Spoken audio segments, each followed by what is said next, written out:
الركن الثاني nguzo ya pili katika arkanu salah takbiratul ihrami fi awwaliha ni kuleta takbiratul ihrami mwanzoni mwa hiyo sala. Unapoingia katika sala uanze kwa takbira ya kuhirimia sala.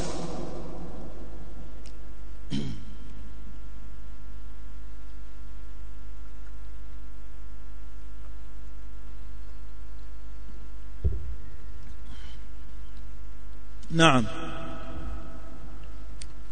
Na wanasema ulama takbira ya kuhirimia sala hii ni wajib kwa imamu adhihirishe sauti yake. Ni wajib kwa imamu adhihirishe sauti, apaze sauti yake katika hii takbira, kama walivyosema al-Hanafiyya.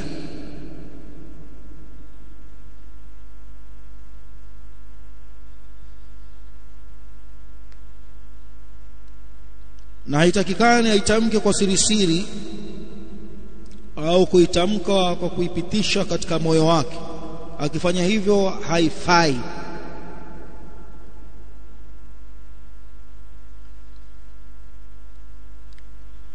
Kwa hiyo nguzo ya pili ni takbiratul ihram, takbira ya kuhirimia sala fi awwaliha, mwanzoni mwake, yani mwanzoni mwa sala ile Allahu akbar. Hiyo takbira hiyo ni nguzo katika nguzo za sala. Kwa maana atakayeingia bila takbira huyo ni sawa na aliyeacha kusimama au ni sawa na aliyeacha nguzo nyingine.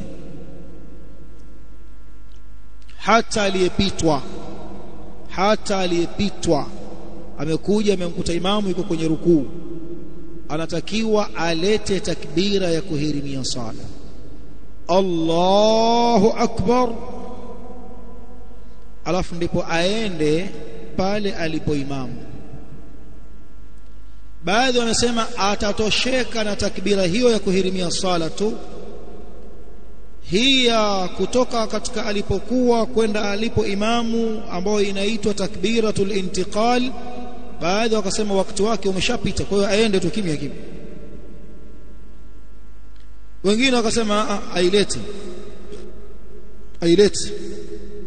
Kwa hiyo alete takbira ya kuhirimia sala, kisha alete takbira ya kumtoa alipo kumfuata imamu, na hii ndio sawa sawa.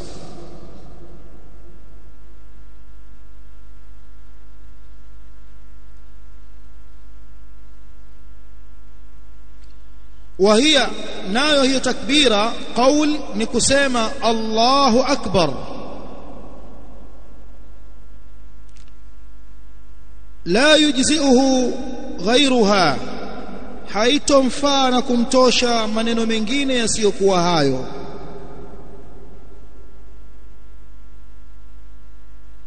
Hutoleta maneno mengine yasiyokuwa hayo. Mfano kaleta maneno subhanallah, kama tayari umeshaingia katika swala. Mtu akikwambia haifai, unasema mwambie ni dhikri, kinachotakiwa ni dhikri tu. Allahu akbar ni dhikri na subhanallah ni dhikri. Kwani hujasikia ile hadithi subhanallah walhamdulillah wala ilaha illa Allah wallahu akbar, zote ni adhkari hizi. haifai. لقوله صلى الله عليه وسلم، وقولي yake mtume صلى الله عليه وسلم، للمسيء الصلاة، kwa yule sahaba aliyeikosea sala yake, katika maelekezo aliyompa katika hadithi iliyotajwa na Imam al-Bukhari na Muslim, alimwambia idha qumta ila as-salati fakabbir, pindi unaposimama kuiendea sala piga kwanza takbira, sema Allahu akbar. Wa qawlihi sallallahu alayhi wasallam, na qawli yake mtume sallallahu alayhi wasallam aliposema katika hadithi aliyoitaja al-Imam Abu Daud na al-Imam Ibn Majah na al-Imam Tirmidhi, na akasema al-Imam al-Albani hasanun sahih katika sahih Ibn Majah, kama ni hadithun hasan.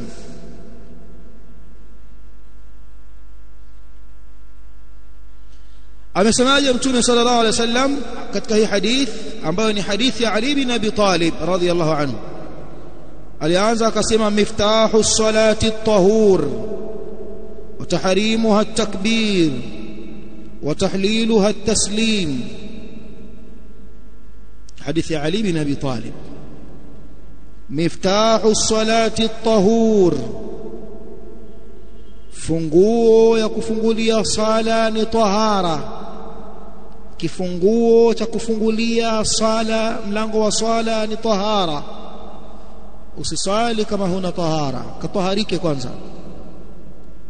Kama una janaba kaoge, kama una alhaid umemaliza kaoge, kama umemaliza an-nifas kaoge, kama una uchafu mdogo hadath asghar katawadhe. hiyo ndiyo miftahu salah at-tahur, tahara, bisafisha kutokana na hadath. huo ni ufunguo wa kufungulia mlango wa kuingia katika sala. huwezi kuingia katika nyumba ya sala bila kupita katika mlango huo. ndio funguo yake na ndio mlango wake. wa tahrimuha at-takbir, na kile ambacho huharamisha,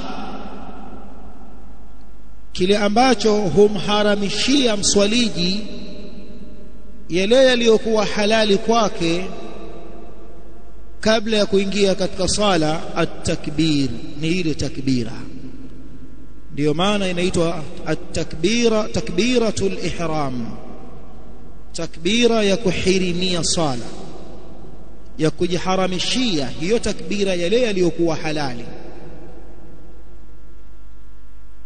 kwa sababu mtu kabla ya kusema Allahu akbar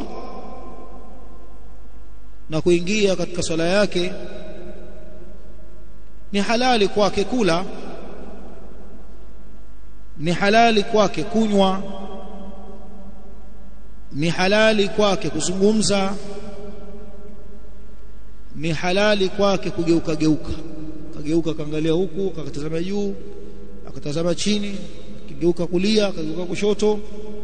Kabla ya kusema Allahu akbar, haya kwake yalikuwa ni halali. Kwa hiyo ikitokea mtu amebanwa na kiu, ataka kuja msikitini, ameshaingia akuta watu wanasali, akaona ngoja kwanza apate tama moja la maji, muda ule ni halali, kwa kuwa hajajiharamishia kwa kuleta ile takbira ya kujiharamishia ilikuwa halali.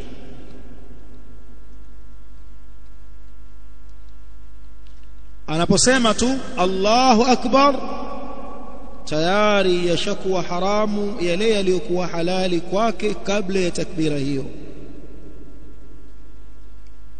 Hili ni sawa na mtu ambaye ameenda katika ibada ya umra au ibada ya haji, akishahirimia pale labbaik allahumma umratan mathalan au hajjan, akishahirimia kwenye ile miqat, bas haramu kwake kukata kucha, haramu kwake kujipaka manukato, haramu kwake sijui kujamiana. Na kabla ya kuhirimia pale, yote haya kwake yalikuwa halali.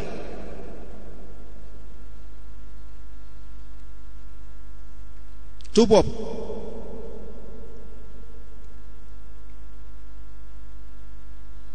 akasema Mtume صلى الله عليه وسلم tahrimuha at-takbir, kile kinachoyaharamisha yale mambo yaliyokuwa halali kabla ya kuswali au kabla ya kuanza kuswali ni takbira. Ndipo pale wakasema ulama kwamba kwenye neno hili tahrimu at-takbir hujulisha hili neno kwamba mtu haingii katika sala kwa dhikri yoyote zaidi ya kuleta takbira. Na hiyo takbira maana yake ni kusema Allahu akbar, na wala haitakikani abadilishe aweke lafudhi jingine mbele ya akbar, mbele ya Allahu, akasema neno jingine. Mfano akasema Allahu ajallu,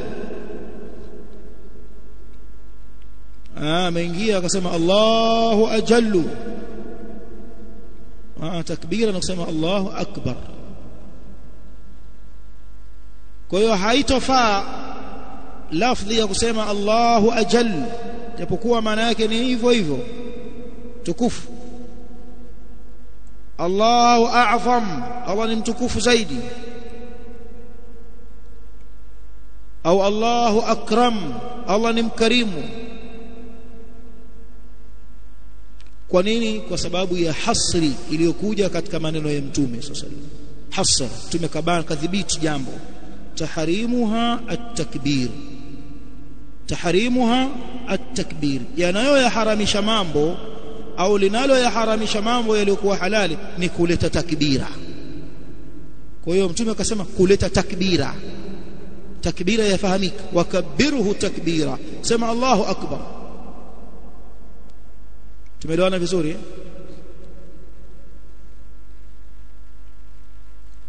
Watahaliluha, na lile ambalo huyahalalisha tena baada ya kuwa yaliharamishwa na takbira, yale mambo sasa yahalalishwa baada ya swala kuisha. Watahaliluha, na lile linalo yahalalisha at-taslim, ni kutoa salamu. Kupi huko ameonekana Mtume amesikika anapotoa salamu, assalamu alaykum wa rahmatullah, assalamu alaykum wa rahmatullah, au assalamu alaykum wa rahmatullahi wa barakatuh, assalamu alaykum. Pia imekuja hiyo. Au salamu moja tu, assalamu alaykum wa rahmatullah, ya pili ukanyamaza kimya, ukaelekea kile ukanyamaza kimya, bado ni salamu inaitwa, umetoa salamu. Sawa.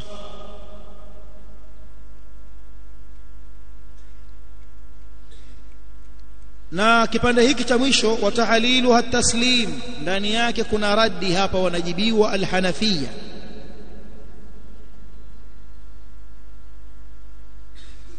Hanafiyya wao katika wanaoyasema juu ya masala ya kutoa salamu baada ya sala,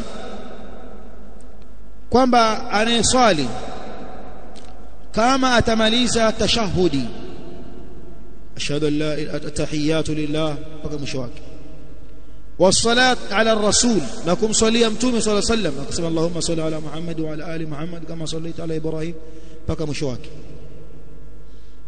Kisha ikatokea mfano kwamba ametokwa na upepo kabla ya kutoa salamu, ila ameshayasema haya, yani ameshasoma tashahud, kadhalika ameshamswalia Mtume sallallahu alaihi wasallam, kisha ikamjia hali ya kutokwa na udhu, pepo, fa inna salatahu takunu qad tammat wa hiya sahiha, sala yake imekamilika huyu bwana na sala yake iko sahihi. Kama ambavyo wanasema anaweza akatoka katika swala bila ya kutoa salamu. Haya ni mawazo na rai za Hanafiyya. Sisi tunamwambia hapana, utoke katika sala kwa hayo. Mtume anasema sallallahu alayhi wasallam, wataslimuha wa tahliluha at-taslim, utoe salamu. Ni msituambie tu kwamba kamaliza tashahud, kamaliza kumswalia Mtume basi jambo limekwisha. Tunawaambia kwamba Mtume anasema sallallahu alaihi wasallam katika hadith walioitaja baadhi ya ahlus sunan, anasema wa tahliluha at-taslim, kutoa salam. Ninyi mbona mtuambia habari nyingine? Bali sisi tunasema atakayetokwa na upepo kabla ya kutoa salamu, swala yake imekwisha, imeharibika, akachukua udhu aanze upya. Kwa nini? Kwa sababu Mtume anasema al-a'malu bil khawatim, al-a'mal bil khawatim, matendo yote uzingatiwa mwisho. Hapa mwisho hapo umeharibu, hujaharibu, umeharibu basi swala yako imeharibika, hukuharibu swala yako alhamdulillah. Kama ambavyo mtu angefunga saumu ya sunna au ya Ramadhani ya faradh kabla ya jua kuzama kwa dakika 10 tu, akanywa maji kwa maksudi, tumwambia somo yako yote hii batili. Jamani, dakika 10 tu mnibatilishia somo, dakika 10.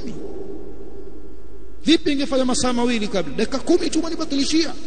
Sio dakika 10, dakika 2 kabla ajua kuzama. Somo yako batili.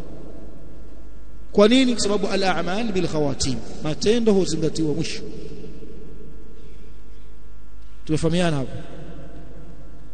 Na ndio maana imekuja ile hadithi kwamba mtu atatenda matendo ya motoni mpaka iwe baina yake na moto kumebakia dhiraa moja tu, afa ingie motoni. Hutanguliwa na maandiko, anatenda matendo ya watu wa peponi, anakufa, anaingia peponi. Kwa nini? Amehitimisha umri wake katika yaliyokuwa mazuri. Hata kama katumia miaka 60 huko, lakini imebakia dhiraa tu hapa, dhiraa, aingie motoni. Akafanya matendo ya watu wa peponi, kwa kuwa amehitimisha hivyo, basi kaingia peponi. Na kinyume chake kadhalika, al-a'malu bil khawatim. Wanasema fala tanaqidu salatu, hivyo haifungamaniki swala na ikasihi biduni takbir, pasi na kuleta takbira ya kuhirimia swala. Hakuna swala kwa ambaye hakuleta takbira, yani takbiratul ihram, takbira ya kuhirimia swala.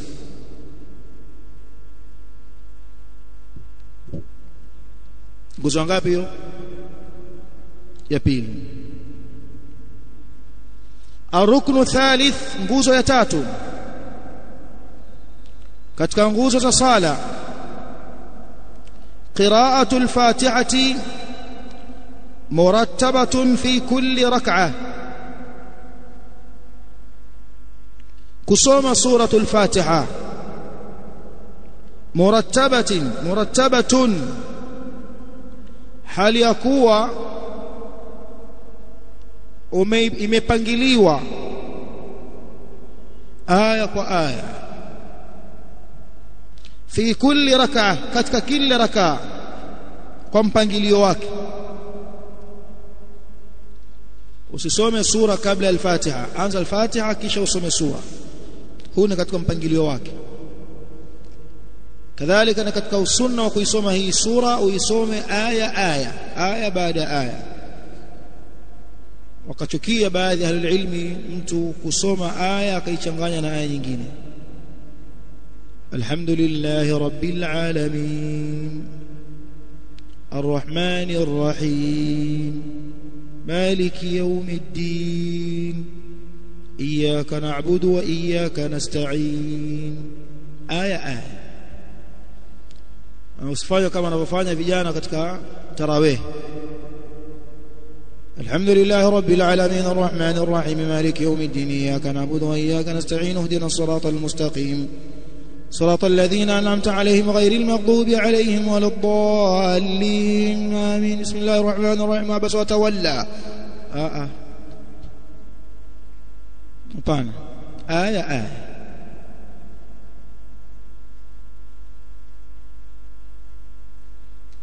لقوله صلى الله عليه وسلم، وشهيدي وقولي كمتوم صلى الله عليه وسلم aliposema la salata liman lam yaqra bi fatihati alkitab, hana sala asiyesoma suratul fatiha. hadithi muttafaqun alayhi.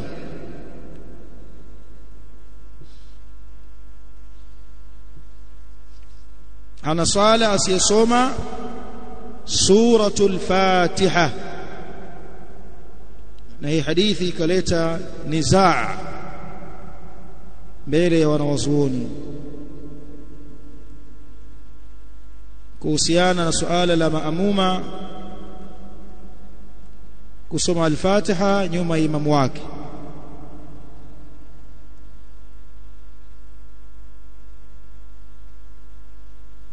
Mshasikia hizo nizaa za wanawazuoni, nizaa, mzozo wa wanawazuoni, wanatofautiana. Lakini kwa ambaye yuko peke yake tunasema moja kwa moja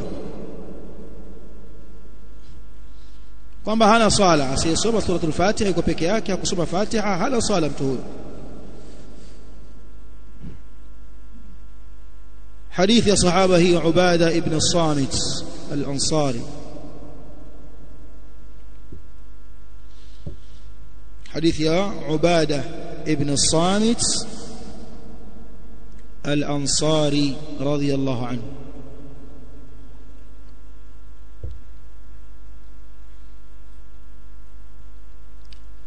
ونسمى ويستثنى من ذلك المسبوق،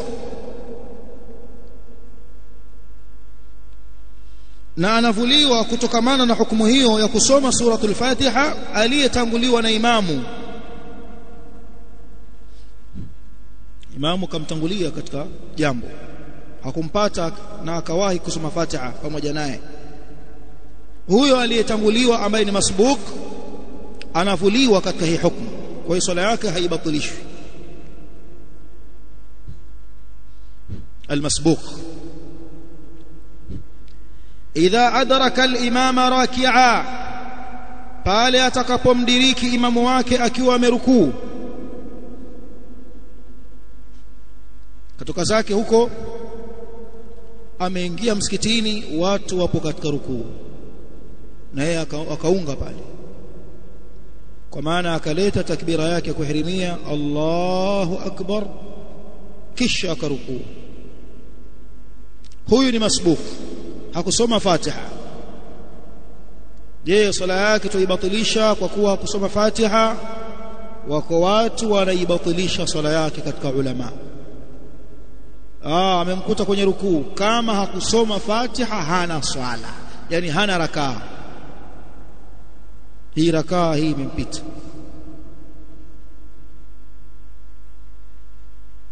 Utakuta baadhi ya misikiti, baadhi ya watu anakuja mwisho imamu hajamaliza al-Fatiha, hajamaliza kusoma kabla ya kurukuu, yeye anaanza al-Fatiha yake. Imamu amerukuu, yeye bado anang'ang'ana aimalize al-Fatiha ndipo arukuu, kwa kuwa ameambiwa kwamba usipoisoma Fatiha pale basi hiyo rakaa imekupita. Kwa maana akija kadhalika mtu kama huyu akimkuta imamu amerukuu, yeye anahesabu kwamba kapitwa na rakaa. Imamu akitoa salamu, huyu mtu anasimama kukamilisha rakaa. Kwa nini? Au hakusoma al-Fatiha na amekuta imamu amerukuu, kwa hiyo hakusoma Fatiha, huyu hana rakaa. Pamoja kwamba kuna hadithi walitegemea katika hilo.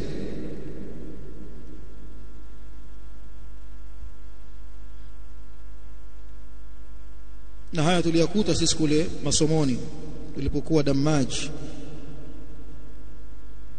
Kama ukimkuta imamu amerukuu au umeenda katika safu kwenye qiyam, alafu kumaliza Fatiha yako imamu akarukuu na wewe ukashindwa kuimalizia ile kwa kuchelea kwamba mpaka umalize imamu ameshatoka katika rukuu, basi unakwenda katika rukuu hili ile hali ukiitakidi kwamba hii rakaa itakiwa irudiwe. Haya yapo.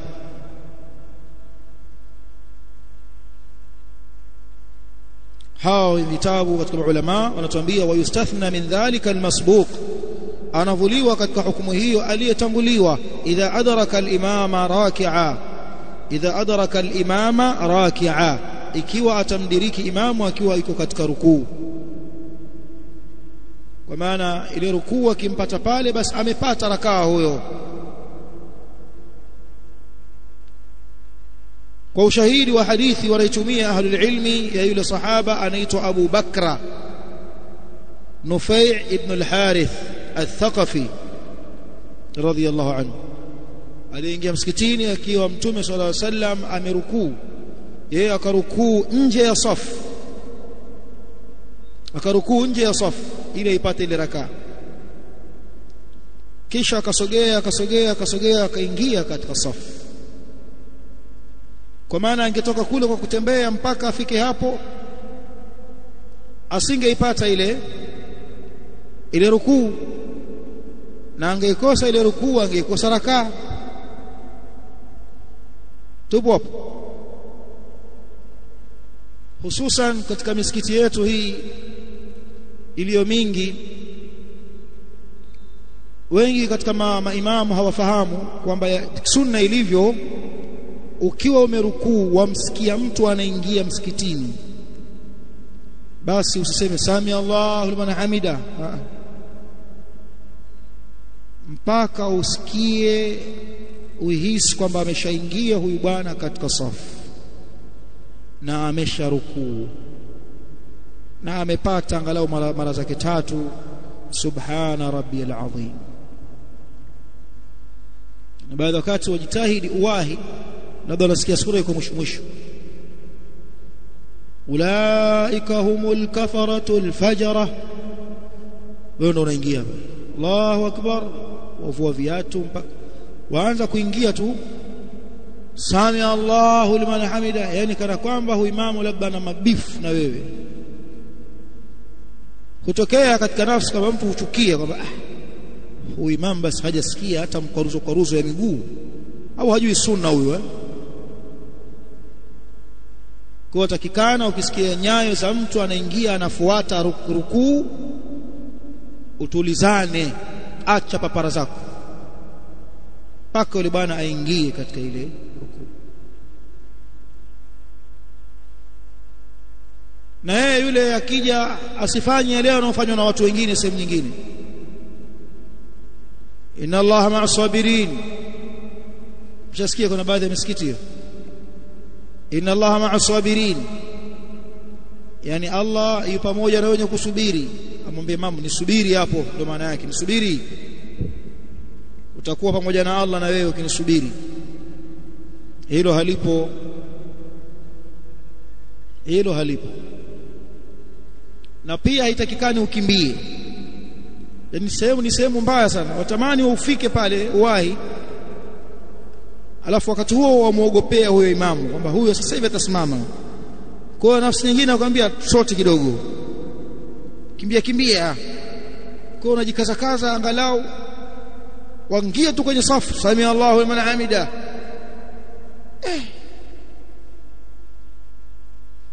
Wachukia kibinadamu, wachukia. Lakini Mtume sallallahu alaihi wasallam anasema, napoijia sala ijieni kwa upole na kwa utaratibu,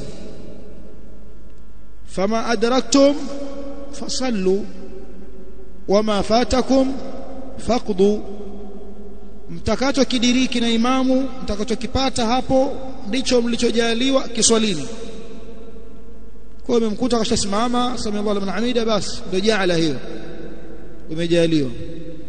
Wama fatakum faqdu, na kile kilichokupiteni basi simameni baada ya sala mukikidhi, mukilipe. Lakini imamu wasubiri watu wanaposikia nyayo zao wanaingia msikitini. Zile harakati kama mtu anakuja kwa ajili ya kuidiriki rukuu, basi imamu usiwe na papara, msubirie mpaka ingie. Wa yustathna min dhalika almasbuq idha adraka al-imama raki'a au adraka min qiyamihi, au hakumdiriki akiwa amerukuu lakini adraka min qiyamihi, amediriki kisimamo chake, yani amemkuta imam bado amesimama haja rukuu, ma lam yatamakkan ma'ahu, kwa muda ambao kwamba hakuweza kumakinika pamoja naye na kuweza min qira'ati al-Fatiha, kusoma sura al-Fatiha. Allahu akbar, wakati imamu ndo anamalizia. Huyo naye ametolewa katika hukumu hiyo ya kusoma al-Fatiha, na kwamba swala yake hana, swala yake anayo huyo, hao wametolewa. Wakadhalika al-ma'mum fi al-jahriyya, vivyo hivyo maamuma katika swala za jahariya, yustathna min qira'atiha, maamuma huyu anavuliwa katika hukumu ya kuisoma suratul Fatiha katika sala ya jahariya ambayo imamu wake anadhihirisha kisomo. Na haya masala tumesema ni masala yana khilaf. Wako waliosema hata sala za jahariya imamu akisoma Fatiha na wewe soma Fatiha yako, usiposoma huna sala, kauli za baadhi ya ahli ilm. kutoka kauli tatu hapo. Wako waliosema kwamba ni wajib, wako waliosema ni sunna, wako waliosema ni mubaha.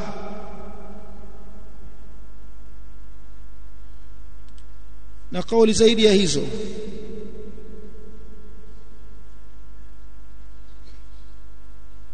Yustathna min qira'atiha, katika sala za jahariya kama mfano al-fajri, sala za jahariya hizo, au al-maghribi au al-isha au salatu al-jum'a au at-tarawih, hizi ni salatu al-jahariya. Kwa hiyo si wajib kwake yeye maamuma kusoma suratul Fatiha, japokuwa baadhi ya ilmi wanawajibisha asome, na wengine msimamo wao asisome. Hiyo ndio kauli ya sawa sawa ya Sheikh Albani rahimahullah na kina Ibn Taymiyyah, wameenda katika mapito hayo na madhehebu hizo. Kina Sheikh Ibn Baz yeye anaonelea mtu asome suratul Fatiha, na akataja kwamba ahlul ilmi ile aya inayosema idha quri'a al-Qur'anu fastami'u lahu wa ansitu, pindi inaposomwa Qur'ani isikilizeni kwa makini na mnyamaze ili mrehemewe. Hii ni aya wanaitumia wale wanaosema kwamba maamuma hasomi suratul Fatiha nyuma ya imamu wake, na wakasema wengi wa ahlul ilmi aya hii imeshuka idha quri'a al-Qur'anu fastami'u lahu wa ansitu la'allakum turhamun. Hii aya imeshuka kwa ajili ya sala, yani katika kisomo kinachohusu sala. Baadhi ya ilmu wameyasema hayo.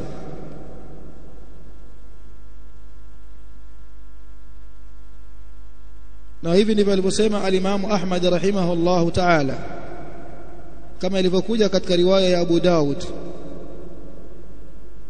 kwamba amesema Imam Ahmad ajma'a an-nasu ala anna hadhihi al-aya fi as-salah, wamekubaliana watu wote kwamba aya hii inahusu mambo ya swala. Anaposoma imam, nyamaza umsikilize imam. Kwa hiyo akisoma al-Fatiha imam, wewe nyamaza msikilize imam, na imamu akimaliza al-Fatiha hanyamazi kimya kukupa fursa wewe maamuma usome al-Fatiha, japokuwa hilo lipo katika baadhi ya akwali za wanawazuoni kwamba imamu anyamaze kimya kidogo awape fursa maamuma na wao wasome al-Fatiha. Lakini kinyamazo hicho cha kuwapisha maamuma na wao wasome Fatiha zao hakina dalili wala hakina ushahidi thabit kutoka kwa Bwana Mtume sallallahu alaihi wasallam, ni bid'a. Kwa maana nyingine, akisoma al-Fatiha wakaitikia watu amin, pale pale imamu yashra fi qira'ati sura, anaanza kusoma sura nyingine, na akisoma sura nyingine bado ile aya inafanya kazi. Idha quri'a al-Qur'anu fastami'u lahu wa ansitu la'allakum turhamun, inaposomwa Qur'ani nyamazeni kimya muisikilize ili mpate kurehemewa. Na akimaliza sura hiyo imamu amerukuu, Allahu akbar, watu wanaenda kwenye rukuu. Sasa fiko wapi hiyo fursa yeye kusoma al-Fatiha? Baadhi ya ulama wakasema wale wanaonelea kwamba lazima usome Fatiha, wanasema hata asipotoa fursa imamu, wewe isome hata kwenye moyo wako, some Fatiha yako. Na wametaja baadhi ya ilmi kwamba kisomo katika swala hakiwi isipokuwa bin nutqi, kwa kutamka, na anayesoma katika moyo hajatamka.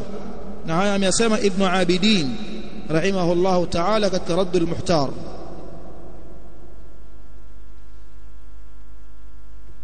Tufahamiana vizuri hapo. Kwa hiyo yote haya ni maneno na kauli za hawa zina nguvu na kauli za hawa kadhalika, lakini katika hizo kauli yenye nguvu zaidi ni kwamba kusoma nyuma ya imam katika sala ya jahriya kwa kuzibalance hizi dalili na kuzifanyia jamu ni sunna, huwa ni wajibu kwa asiyesikia kisomo cha imam, ni wajibu kwa kiasoma. Lakini katika sala za jahriya, hizi rakaa mbili za mwanzo ambazo imamu anadhihirisha kwa anasikia kisomo cha imam na al-Fatiha ya imam, kwake yeye kusoma Fatiha kwa kuzijumuisha hizi dalili kama walivyofanya baadhi ya ilmi, ni sunna. Atakayesoma he wallah, asiyesoma sawa, ni sunna. Wakati gani huwa ni wajib? Huwa ni wajibu ikiwa maamuma hamsikii imam, labda msikiti mkubwa au watu ni wengi siku ya Aljumaa, sauti ya imamu haitoki nje, watu wanaswali mpaka nje, au humo msikitini lakini sauti yake imeishia nusu ya msikiti, imamu ana udhaifu wa sauti, au umeme umekatika kwa speaker hazifanyi kazi, hatusikii. Kwa wale wasiosikia ni wajibu kwao kusoma suratul Fatiha kwa kuendana na dalili za hawa ikatoka kauli ya katikati kauli hii. Tunaelewana vizuri Kwa ila wako wanaosema soma na wako wanaosema usisome.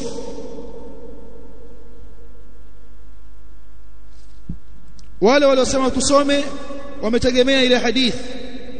Mtume sallallahu alaihi wasallam anawaambia masahaba wake, la'allakum taqra'una khalfa imamikum, nyinyi kana kwamba mnasoma nyinyi nyuma ya imamu wenu mnasoma sura nyinyi wakasema naam, tunasoma sisi ya Rasulullah. Qala, akawaambia la taf'alu, msifanye hivyo, illa bi fatihatil kitab, isipokuwa suratul Fatiha, fa innahu la salata liman lam yaqra bi fatihatil kitab, kwani ilivyo hana swala asiyesoma suratul Fatiha. Hadithi ametaja al-Imam Abu Daud. Wakasema hadithi hii iko wazi kabisa katika hali ya usiri, yani swala za siri lazima usome Fatiha, wa fi hali al-jahri, na katika hali ya kudhihirisha hata kama imamu anadhihirisha, maamuma lazima asome.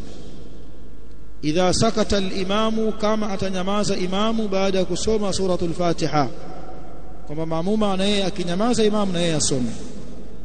Na asiponyamaza imamu na maamuma akasoma, wanasema asiponyamaza imamu akaendelea kusoma sura nyingine, basi hapa maamuma anatakiwa anyamaze asikilize kisomo cha imamu, na wakati huo itakuwa al-Fatiha imemwanguka. Hili ni mbele ya wengi katika wanawazuoni, kama asiponyamaza imamu kukupa fursa wewe kusoma Fatiha, na hili tumeliona kwamba halina dalili wala ushahidi la kunyamaza imamu kuwapa fursa maamuma kusoma suratul Fatiha, hata kama limezungumzwa na baadhi ya madhehebu, lakini halina dalili. Na miongoni mwa hoja ambazo wamezitumia waliosema unyamaze, maamuma anyamaze, hadithi ya Abu Huraira aliyotaja al-Imam Ahmad. Amesema Mtume wa Allah sallallahu alaihi wasallam, inma ju'ila al-imamu liyutamma bih, amejaliwa imamu aigwe na afuatwe. Fa idha kabbara fakabbiru, akileta takbira na nyinyi leteni takbira. Wa idha qara'a fansitu, na anaposoma imamu nyamazeni. Akhrajahu al-Imam Ahmad, ameitaja Imam Ahmad, na pia ipo katika sahihi Muslim. Akisoma imam nyamazeni. Tumeelewana vizuri? Kwa hiyo kuna hoja hizi na hizi, nimetaja haya muelewe tu kwamba kuna aqwali za wanawazuoni katika masala ya kusoma al-Fatiha maamuma nyuma imamu wake, na kauli ya kati nimewatajia. Wanasema lakin law qara'aha fi saktati al-imami, lakin kama ataisoma Fatiha katika kinyamazo au vinyamazo, saktat, wingi wa neno sakta, fi saktati al-imami, katika vinyamazo vya imamu, imamu amesoma akanyamaza kidogo, fa inna dhalika aula, kwani kufanya hivyo ni bora zaidi kuisoma al-Fatiha kuliko kuacha kuisoma, akhdhan bil ahwat, kwa kuchukua yale mazingira ya kuchukua tahadhari, akhdhan bil ahwat, kwa kuchukua tahadhari. Huenda ikawa kauli ya waliosema usome ndio ina nguvu zaidi, kwa kuchukua tahadhari, acha nisome tu, hakiba ya maneno. Tumeelewana vizuri hapo? Hawa ni masuala ya kusoma suratul Fatiha, na kwamba ni Fatiha, suratul Fatiha ni ruknu min arkan as-salah, ni nguzo katika nguzo za sala. Hana sala asiyesoma suratul Fatiha, kama ilivyokuja hadithi ya Ubada ibn Samit al-Ansari. Kwa imamu liko wazi, na munfarid mwenye kuswali pweke liko peke yake, liko wazi hilo, liko peke yake alafu hakusoma Fatiha, hana swala. Liko peke yake alafu hakusoma Fatiha, hana swala. Hili liko wazi. Kwa maamuma ambaye hakuisoma katika swala za siri, hana swala. kwa maamuma ambaye hakuisoma katika swala za jahara, hasa katika zile rakaa za kudhihirisha sauti, rakaa mbili za mwanzo za al-maghrib au za al-isha au rakaa mbili za al-fajr, maamuma akawa hakusoma kwa kutegemea kisomo cha imamu wake na kumsikiliza imamu wake, hili lina khilafu mbele ya ahlul ilm. Lakini tumeona kwamba kwa anayesikia kisomo cha imamu yafaa kwake akasoma au asisome, na kutokusoma ni aula zaidi kwa mujibu wa maneno mazito aliyoyasema Ibn Taymiyyah rahimahullah katika masala haya, na hoja zina nguvu za wale ambao kwamba wanasema usome al-Fatiha nyuma ya imam. Lakini atakayesoma kwa kuwa dalili zimetarajah kwake yeye, zimekuwa na nguvu upande huo, basi aachiliwe, na asiyesoma aachiliwe kwa mujibu wa dalili ambazo kwamba yeye zimemkonga nafsi yake. Tunafahamiana vizuri hapo? Na ndio maana tukasema kauli ya kati ni sunna kwa anayemsikia imamu akisoma Fatiha yake, ili asilaumiwe huyu wala huyu mbele ya huyu. Kwa asiyesikia kisomo cha imam ni sawa na ambao kwamba akaswali swala ya siri, ni wajibu aisome suratu al-Fatiha. Asiposoma al-Fatiha na hasikii kisomo cha imam, huenda swala yake ikawa ni batil, wallahu a'lam. tuishileni hapo. Subhanakallahumma bihamdika, ashhadu an la ilaha illa anta